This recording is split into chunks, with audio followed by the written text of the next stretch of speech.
Benapole proper থেকে আর একজন সঙ্গী আমার ভাইকে তার ইচ্ছার বিরুদ্ধে জোরপূর্বকভাবে অন্যায়ভাবে গ্রেপ্তার করে নিয়ে যায়। আমরা যখন খবর পাই তখন আমরা থানায় যোগাযোগ করলে ওসি অপূর্ব হাসান তিনি অস্বীকার যান এবং বলেন যে না, আমরা এই নামে কাউকে গ্রেপ্তার করি নাই। আমরা আবারও বললাম না স্যার, আমার ভাইকে এসআই নূর আলম আর একজন সঙ্গী ছিল সিভিল ড্রেসে, তাকে ধরে নিয়ে এসেছে। আমি ওই সময় এসআই নূর আলমের ছবি আমি ওটাই রেখেছিলাম এবং যে মোটরসাইকেলে নিয়ে গিয়েছিল আমার ভাইকে তার ব্যবহৃত মোটরসাইকেলের ছবিও আমি এনেছি। আজ পর্যন্ত আমার ভাই আমরা কোনো খোঁজ খবর পাই নাই। ওসি অপূর্ব হাসান আমাদের সাথে ওই সময় 4 আগস্টে একটা মানুষ যে কিভাবে কুকুরের মতো দূর দূর করে ব্যবহার করে তাড়িয়ে দিয়েছিল সেই দিন আমরা জানি। এই আগস্টের 4 তারিখ, এখন 30 তারিখ। এই আগস্ট মাস আসলেই সবচাইতে বড় কষ্ট লাগে। আমার ভাইয়ের খোঁজ যখন আমরা নিতে যাই তখন অপূর্ব হাসান আমাদের খুব গালাগালি করে আর বলে, একে খুঁজতে পারবি না, তোর ভাই তুরস্কে গিয়েছে আইএসের সাথে যোগ দিতে, আমার এই নাম্বারে কথা হয়েছে। আমি তখন বললাম, স্যার ওই নাম্বারটি আমাদের কাছে দেন, তাহলে আমরা কথা বলে দেখি যে কোথায় আছে। তখন আবারও আমার মা বোন তুলে গালাগালি করে এবং গলা ধাক্কা দিয়ে দিয়ে আমার বড় ভাই আমার সহ থানা থেকে বের করে দেয়। পরদিন 5 তারিখে আমি আবারও থানায় যাই খোঁজ না পেয়ে। তদন্ত ওসি খন্দকার শামীম আহমেদের কাছে, তিনি আমাদেরকে দেখে বললেন, কি সমস্যা? আমরা বললাম, স্যার আমরা একটা জিডি করতে চাই। অতএব তখন বলল, কি জিডি করবেন বলেন। আমি বললাম, আমার ভাইকে এসআই নূর আলম তার ইচ্ছার বিরুদ্ধে তাকে ধরে নিয়ে এসেছে বেলা 12টার দিকে অসংখ্য লোকের মধ্য থেকে। আমার অনেকেই সাক্ষী দিচ্ছে এখন যে তারা তাকে ধরে নিয়ে এসেছে। তখন উনি ফোনটা বের করে ফোন করে কার কাছে, আমি পাশেই দাঁড়ানো ছিলাম। তখন ফোন করে বলল, ঠিক আছে আপনি জিডির বলেন, আমি লিখছি। তখন উনি লিখলো, লেখা শেষ হয়ে আমার ভাইয়ের একটা সাইন নিল। সাইন নেওয়ার পরে বললাম, স্যার এটা আমার কপি দেন। বলল, এখন না, আপনার ভাই যে দোষী কি নির্দোষী আমরা এটা যাচাই করব, তারপর আপনার কপি আপনার বাসায় পৌঁছে যাবে। আমার ভাইয়ের জন্য আমরা খুবই গরিব মানুষ, আমরা অনেক কষ্টের ভিতরে আমার ভাইকে অনার্সের 2nd ইয়ারে পড়াশুনো করাতাম খুব কষ্ট করে।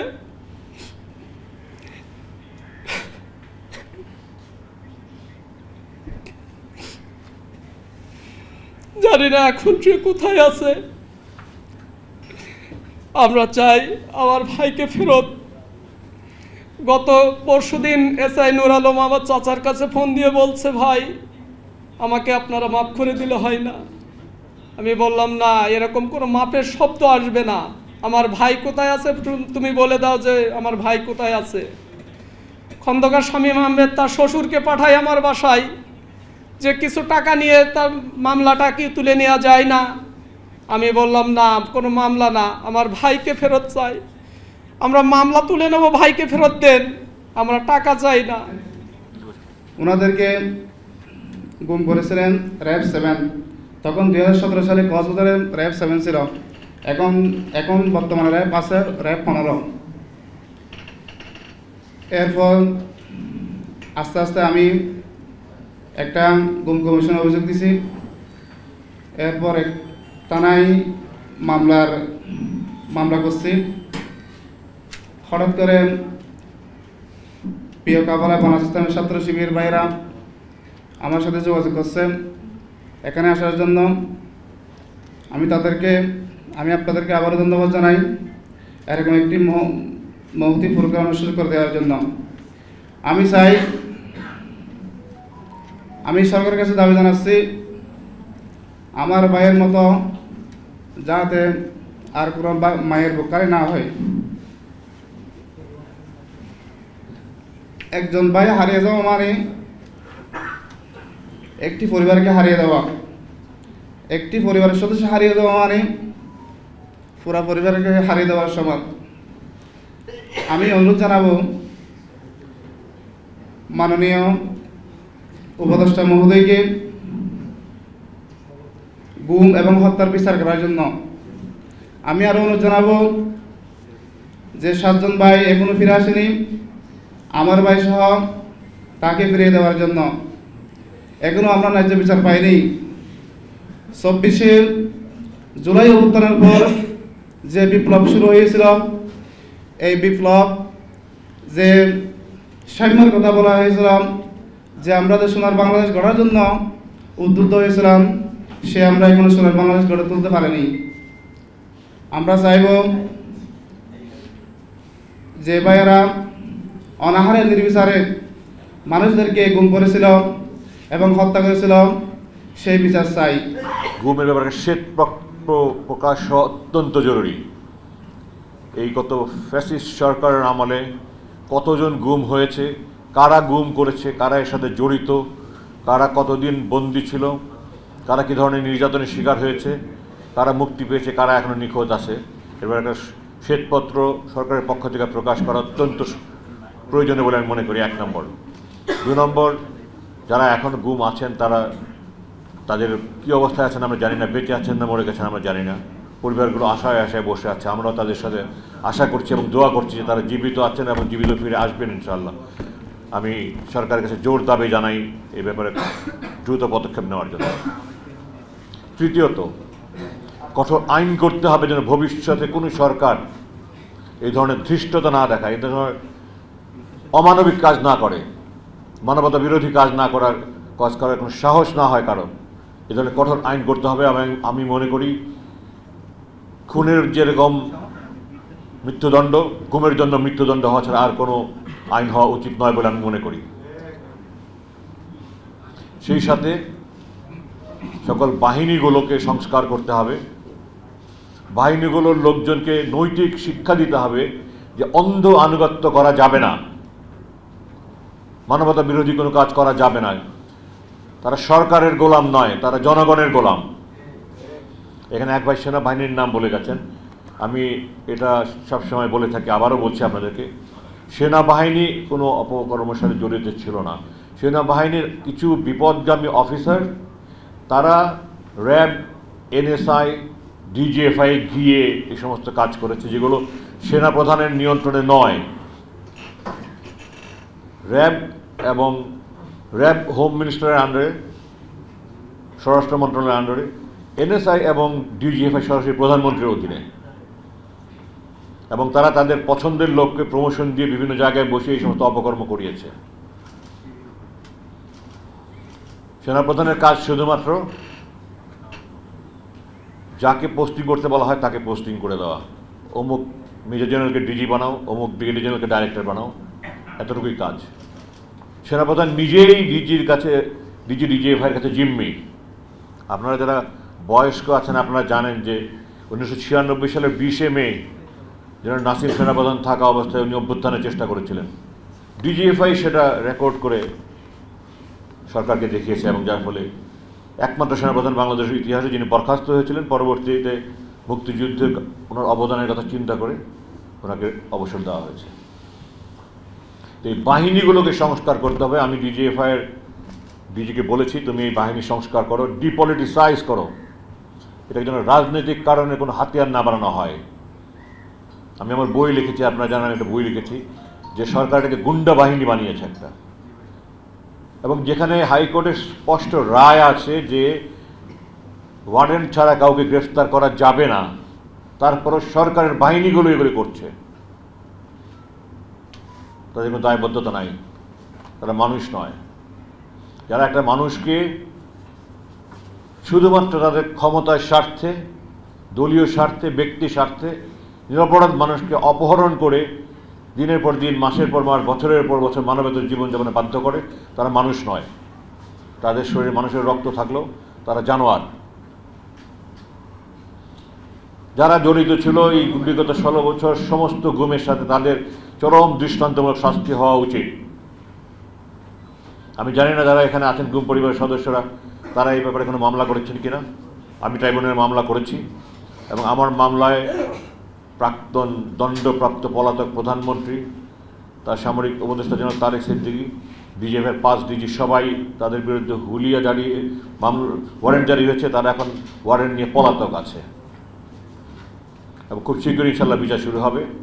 আমি আশা করছি যে সমস্ত গুম পরিবার সংশ্লিষ্ট অপরাধীদের বিরুদ্ধে মামলা করে তাদের চরম দৃষ্টান্তমূলক শাস্তি হওয়া উচিত। জাতির সামনে তাদের মুখোশ উন্মোচন হওয়া উচিত। আমি আমার বই কিছু লিখেছি, নাম আরও নাম আমার মামলায় আছে, যেগুলো যেহেতু ওয়ারেন্ট ইস্যু হয়নি আমাকে ট্রাইব্যুনাল থেকে বলা হয়েছে ওই নাম প্রকাশ না করতে। তো আমি আশা করি সবাই করবেন, যেন একটা যদি উদাহরণ দেখা যায় যে দৃষ্টান্তমূলক শাস্তি হয়েছে, ভবিষ্যতে আর কেউ করার আগে 10 বার চিন্তা করবে। এই ব্যাপারে সরকারের অগ্রণী ভূমিকা পালন করতে হবে। রাজনীতিবিদদের ভূমিকায় আমি অত্যন্ত হতাশ। জুলাই বিপ্লব থেকে ওনারা কোনো শিক্ষা নিয়েছেন বলে আমার কাছে মনে হয় না, এবং ওনারা ভবিষ্যতে যারাই ক্ষমতায় যাবে তারাও রাজনৈতিক স্বার্থেই বাহিনীগুলিকে ব্যবহার করবে, এটা আমি আশঙ্কা করছি। এই জন্য আমি এই সরকারের কাছে দাবি জানাচ্ছি যে আপনারা এটা ব্যাপারে কিছু একটা আইন প্রণয়ন করে যান, যেন ভবিষ্যতে কেউ এরকম দুঃসাহস না দেখায়।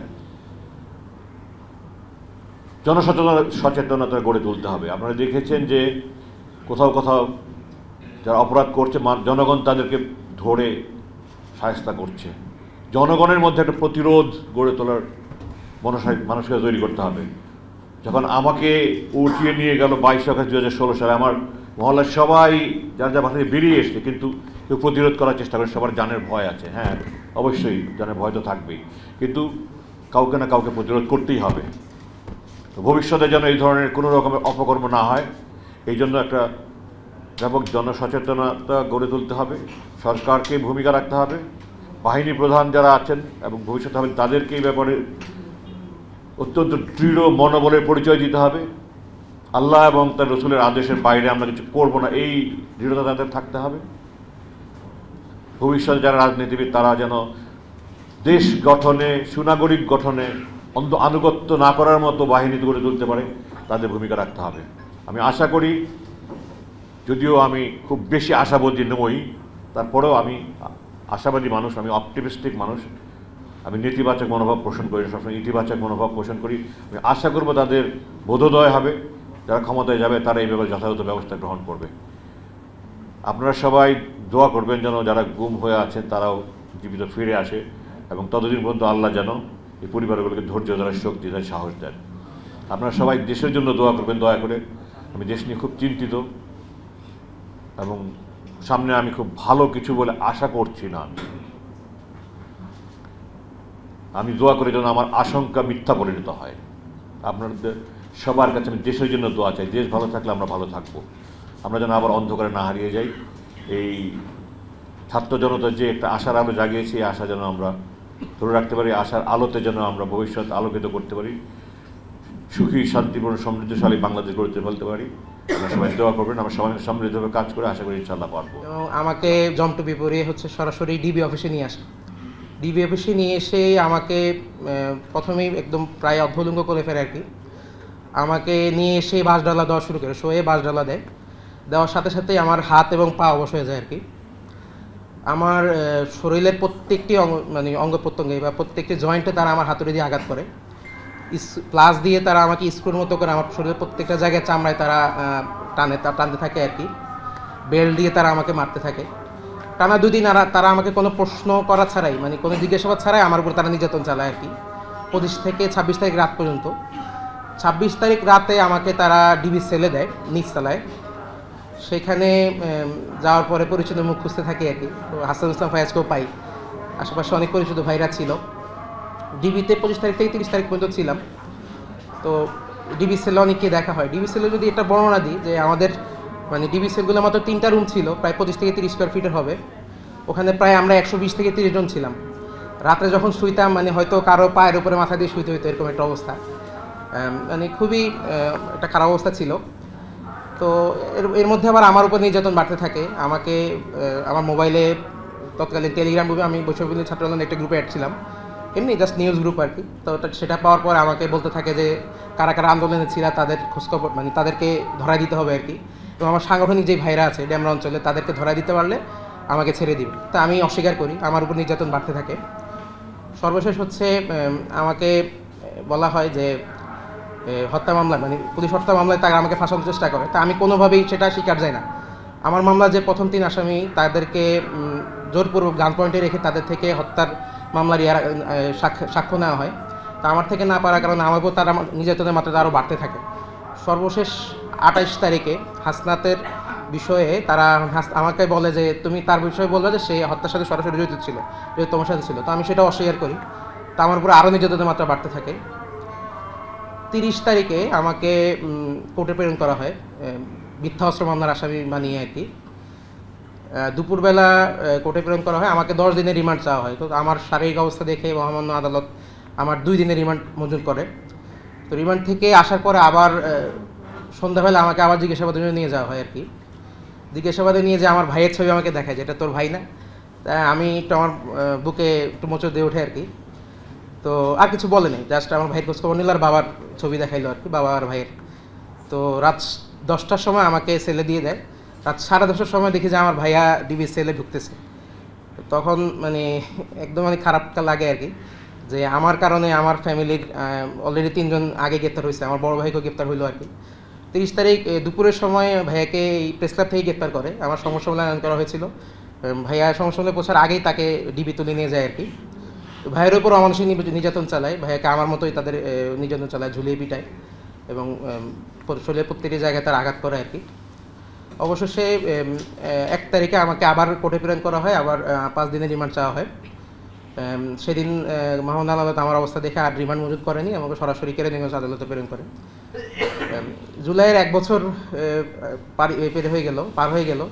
তারপর আসলে দুঃখের সাথে বলতে হচ্ছে যে আমাদের যে মামলাগুলি সেগুলোর এখনও নিষ্পত্তি হয়নি। এখনও আইনের চোখে আমরা আসামি হিসেবে আছি আর কি। হাজারো শহীদের রক্তের বিনিময়ে যারা আজকে ক্ষমতার মসনদে বসেছেন তাদের উদ্দেশ্যে বলতে চাই যে আমাদের এই মামলাগুলো যদি আপনারা নিষ্পত্তি করে না পারেন, অন্তত আমাদেরকে জেলে পড়ে রাখেন, যেহেতু আমরা আইনের চোখে আসামি। বিগত সরকারের আমলে আমরা শুনেছি এবং আমরা দেখেছি আর কি, মানে প্রতিনিয়তই যারা অন্যায়ের বিরুদ্ধে তাদের কণ্ঠস্বর জারি রেখেছিল তাদেরকেই তারা হচ্ছে কখনো টর্চার করত। যারা একটু বেশি এই অন্যায়ের বিরুদ্ধে সোচ্চার ছিল তাদেরকে তারা গুম করে তাদেরকে আর এই পৃথিবীতেও রাখতো না। ঠিক একই বিষয় আমাদের 24-এর এই গণ অভ্যুত্থান জুলাইয়েও আমরা দেখেছি, আমরা যারাই আন্দোলনের সাথে সম্পৃক্ত ছিলাম তাদেরকেও তারা তাদের বাধা মনে করেছিল আমাদেরকে এক প্রকার। এই জন্যই তারা আমাদেরকে গ্রেফতার করে, পরবর্তীতে তারা আমাদেরকে গুম করে রাখে গ্রেফতারের পূর্ববর্তীতেই। 24 তারিখেই তারা মূলত আমাকে ধরে নিয়ে যায়। তাদের আসলে ধরে নেওয়ার মূল পারপাসটা ছিল আমার থেকে কিছু জিজ্ঞাসাবাদ করবে। তাদের জিজ্ঞাসাবাদ করার পয়েন্টগুলো ছিল এরকম যে আমরা যেই আন্দোলনে অংশগ্রহণ করেছিলাম আমাদের ওই জায়গায় ইউথ এঙ্গেজমেন্টটা অনেক বেশি ছিল। তো এই ইউথ এঙ্গেজমেন্টের বিষয়টা আমাদের সেখানকার যে এলাকায় আমরা আন্দোলন করতাম সেখানকার শিক্ষকবৃন্দ ছিল, আমাদের সহপাঠী বন্ধুরা ছিল, আমাদের ভাইরা ছিল, যারা আমাদেরকে অনেক বেশি হেল্প করতো। তখন তাদের এই বিষয়গুলো তাদের অনেক বেশি তারা এই বিষয়গুলো ভয় পাইত। তখন তারা আমাদেরকে অ্যারেস্ট করে, জিজ্ঞাসাবাদ করে। তো সেই জায়গা থেকে যখন তারা আমাকে নিয়ে যায়, আমাকে নিয়ে তারা মূলত এই জিজ্ঞাসাবাদ করার এক পর্যায়ে তারা বলে আমার শিক্ষকদেরকে আমার ধরিয়ে দেওয়া লাগবে, ভাইদেরকে ধরিয়ে দেওয়া লাগবে, আমার বন্ধুদেরকে ধরিয়ে দেওয়া লাগবে। সেই পর্যায়ে আমার শিক্ষকদেরকে কল দেয়, শিক্ষকদের মোবাইলে আমার ফোন থেকে। তখন তাদেরকে পায় নাই। তখন মাতুয়েল পূর্ব থানা শাখার এখানে যে মাসরুর ভাই একটু কথা বলে গিয়েছেন, সেই শাখারই রাশেদ ভাই ছিল ওই আন্দোলনে, ওই ময়দানে অনেক গুরুত্বপূর্ণ ভূমিকা রেখেছিল। তখন তার মোবাইলে কল দেয় আমার, তাকে পেয়েছিল।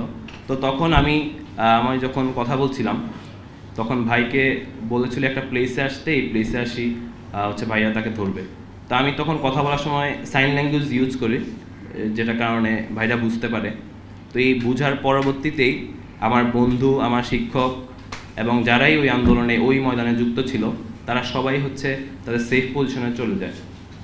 যার কারণে মূলত আমি তাদের মানে তাদের কাছে আমাকে আর কি তারা অনেক কিছু মনে করে তারা ভাবছে হয়তো আমি মনে হয় আন্দোলনে এখানে অনেক কিছু করতেছি। পাশাপাশি তারা দেখেছিল সেখানে হচ্ছে আমি ওই যে স্লোগান দিতাম আমার আন্দোলনের ওই ময়দানে, এবং আমাদের যেই ওখানে আমাদের যে পানি দিতাম, পানি সরবরাহ করতাম, খাবার সরবরাহ করতাম আমাদের আন্দোলনকারীদেরকে, এগুলোর কারণে তারা হচ্ছে অনেক বেশি মানে ক্রোধান্বিত হয় আমাকে দেখে।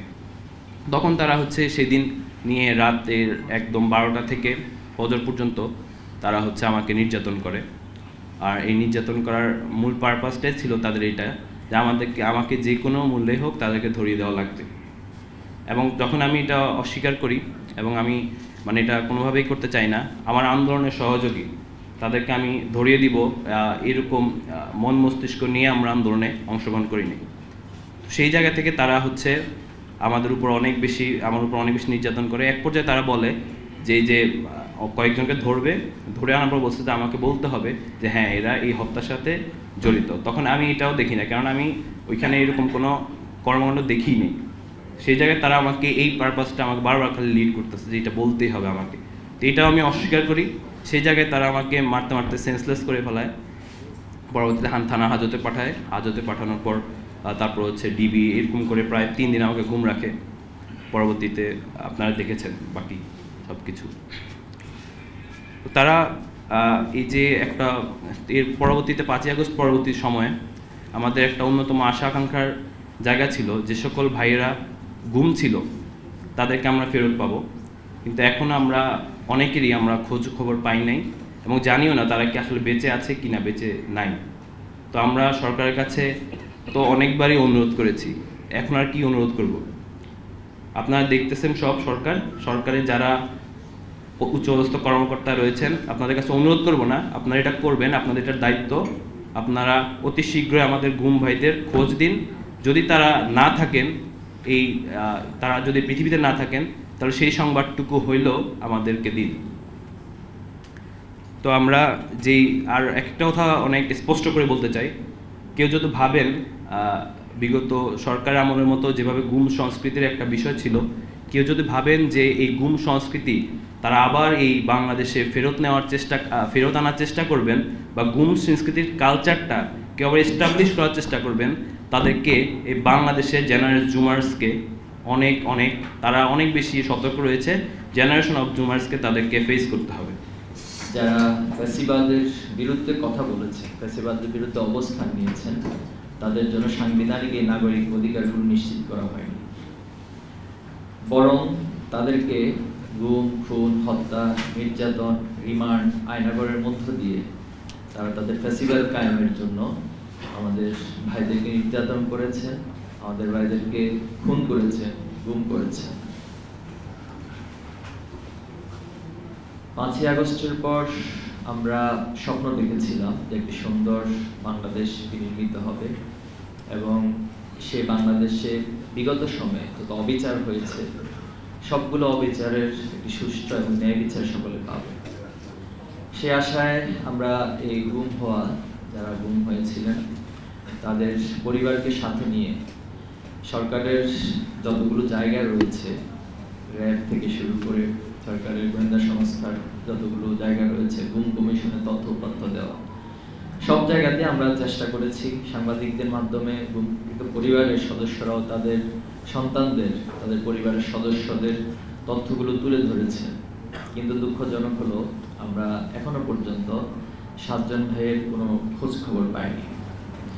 বাংলাদেশে যে গুম কমিশন গঠন করা হয়েছে এর তথ্য উপাত্তের ভিত্তিতে মোট 1850 জন গুম হয়েছিল বিগত সময়ে। এর মধ্যে 330 জন ফিরে আসেনি এবং এই 1850 জনের মধ্যে ইসলামী ছাত্র শিবিরের 200 শতাধিক প্রায় জনশক্তির দায়িত্বশীল ভাইরা রয়েছে। এর মধ্যে বড় একটি সংখ্যা আমরা লাশ খুঁজে পেয়েছিলাম, তাদের লাশ ফেরত দেওয়া হয়েছে। অনেকে 5 দিন, 10 দিন, মাসের পর মাস, বছরের পর বছর গুম রেখে এরপর আদালতে উঠানো হয়েছে। যাদেরকে আদালতে উঠানো হয়েছিল তাদেরও অনেকের অঙ্গহানি হয়েছিল, কেউ চোখ হারা, কেউ পা হারা, কেউ হাত হারা, কেউ অনেক মারাত্মকভাবে আহত অবস্থায় তাদেরকে উঠানো হয়েছিল। এর মধ্যে 7 জন ভাই, তাদেরকে আমরা এখনো খুঁজে পাইনি। আমাদের হাফেজ জাকির হোসেন ভাই, তিনি ঢাকা মহানগর পশ্চিমের আদাবর থানা দায়িত্বশীল ছিলেন, ওনাকে গুম করা হয়েছে। ইসলাম বিশ্ববিদ্যালয়ের ওয়ালিউল্লাহ এবং আল মুকাদ্দাস ভাই, এই দুইজন ভাইকেও যারা কুষ্টিয়া থেকে ঢাকায় আসার পথে ঢাকা থেকে গুম করা হয়েছে। আমাদের যশোরের রেজওয়ান ভাইকে ওনার এলাকা থেকে গুম করা হয়েছিল। ঝিনাইদহের কামরুজ্জামান ভাইকে গুম করা হয়েছে। বান্দরবনের জয়নুল আবেদিন ভাইকে গুম করা হয়েছে এবং কক্সবাজারের শফিকুল ইসলাম ভাইকে গুম করা হয়েছে। এই 7 জন ভাইকে এখনো পর্যন্ত আমরা খুঁজে পাইনি। আজকে ওনাদের পরিবার এখানে কথা বলেছেন আপনাদের সামনে। একটি পরিবারের জন্য কতটা কষ্টের এবং কতটা নির্মম হতে পারে যে তিনি তার সন্তান কি বেঁচে আছেন নাকি তিনি এই দুনিয়া ছেড়ে চলে গেছেন, এই তথ্যটুকু জানারও যে অধিকার, মৌলিক অধিকার, সেটাও তারা তাদের অধিকারটুকু পাচ্ছেন না। আমরা ওনাদের পরিবারদের কাছে কোনো জবাব দিতে পারি না। ওনারা অনেক সময় আমাদেরকে ফোন করেন, আমরা কথা বলি ওনাদের সাথে দেখা সাক্ষাতে। একটা পরিবারের জন্য এটা কতটা নির্মম এবং কষ্টের শুধুমাত্র তারাই ফিল করতে পারে, যাদের সন্তান, যাদের পরিবারের সদস্যরা গুম হয়েছে। আমাদের মুকাদ্দাস ভাইয়ের ছোট ভাই কিছুদিন আগে আমাকে বলছিলেন যে ভাই, আমার কাছে মনে হয় যে আমার ভাই মনে হয় এখনো বেঁচে আছে, হয়তো আমার ভাই কোনো একদিন হঠাৎ করে আমাদের কাছে আসবেন, ফিরে এসে ওনাকে আমরা খুঁজে পাবো। জাকির হোসেন ভাইয়ের বড় ভাই এখানে উপস্থিত আছেন, কয়েকদিন আগে ওনার সাথে বসে কথা বলছি। ওনার মা এখনো বলতো তার সন্তান ফিরে আসবেন, এই আশায় তিনি বসে আছেন। তো এই বিষয়গুলো আসলে কতটা কষ্টের, এটা শুধুমাত্র যাদের সন্তান, তাদের পরিবারের সদস্য তারা অনুভব করতে পারে। আমরা মানবিক জায়গা থেকে অনুরোধ করবো সরকারের প্রতি, অন্তত আমাদের ভাইদেরকে ফিরিয়ে দেওয়া হোক। আর ফিরিয়ে না দিতে পারলে অন্তত এই সংবাদটুকু জানার তো তার অধিকার রয়েছে, তার সন্তান দুনিয়ায় বেঁচে নেই। আজকের এই জায়গা থেকে আমরা বলতে চাই যে বিগত সময় ইসলামী ছাত্র শিবিরকে যে নির্যাতন, জুলুমের মধ্য দিয়ে যেতে হয়েছে, 1977 সাল থেকে আজকে পর্যন্ত আমাদের 234 জন ভাইকে জীবন দিতে হয়েছে। এর মধ্যে শুধুমাত্র ফ্যাসিবাদ আমলে 2009 থেকে 2024 জুলাই আগস্টের পূর্ব মুহূর্ত পর্যন্ত আমাদের 103 জন ভাইকে হত্যা করা হয়েছে। এর মধ্যে 7 জন ভাইকে, 17 জন ভাইকে ক্রস ফায়ারের নামে তারা হত্যা করেছিল। এরপরে বিভিন্ন জনকে বিভিন্নভাবে কোথাও বাড়ি থেকে উঠিয়ে নিয়ে এসে অথবা কোথাও মিছিলে, কোথাও রাজপথে তাদেরকে হত্যা করেছে। আমাদের অনেক ভাইকে হত্যা করে শহীদ সোহান, আপনারা জানেন, তার চোখগুলো উঠিয়ে নিয়ে আছে। আমাদের সাবেক কেন্দ্রীয় সভাপতি দেলোয়ার হোসেন ভাইকে টানা 55 দিন রিমান্ডের মুখোমুখি করা হয়েছিল। একটা সংগঠনের কেন্দ্রীয় সভাপতি থেকে শুরু করে একবারে রুট লেভেলের একজন উপশাখা জনশক্তি পর্যন্ত কাউকে হাত হারাইতে হয়েছে, কাউকে পা হারাতে হয়েছে, কাউকে বিভিন্ন নির্যাতনের মধ্য দিয়ে যেতে হয়েছে। রিমান্ডের পর রিমান্ড, দিনের পর দিন তাদেরকে নির্যাতন করা হয়েছে। এত কিছুর পর ইসলামী ছাত্র শিবির তার সততার জায়গায়, তার নিষ্ঠার জায়গায় আমরা কাজ করে যাচ্ছি। কিন্তু এরপর আমাদেরকে বিভিন্নভাবে ট্যাগিং করা হয়, বিভিন্নভাবে প্রোপাগান্ডা আমাদের পেছনে চালানো হয়। আমরা এই সব কিছুর জবাব আল্লাহর আদালতের কাছে উপস্থাপন করছি। এত নির্যাতনের মধ্য দিয়ে যাওয়ার পর একটি সংগঠনকে আজকের দিনে এসেও যারা হত্যাযজ্ঞ হিসেবে উপস্থাপন করার চেষ্টা করেন, তাদের জন্য আমরা আল্লাহর আদালতে আমাদের সকল অভিযোগের উপস্থাপন করছি। মেহেরবানি করে এই নির্যাতিত এই সংগঠনের প্রতি যে জুলুম করা হয়েছে, আপনাদের নতুন কোনো অপবাদ, নতুন কোনো প্রোপাগান্ডা দিয়ে এই জুলুমের উপর আবার জুলুম করবেন না, আমরা সকলের উদ্দেশ্যে আহ্বান জানাচ্ছি। আমরা শেষ করতে চাই, 5টি দাবি আমি সরকারের কাছে উপস্থাপন করছি আজকের এই প্রোগ্রাম থেকে।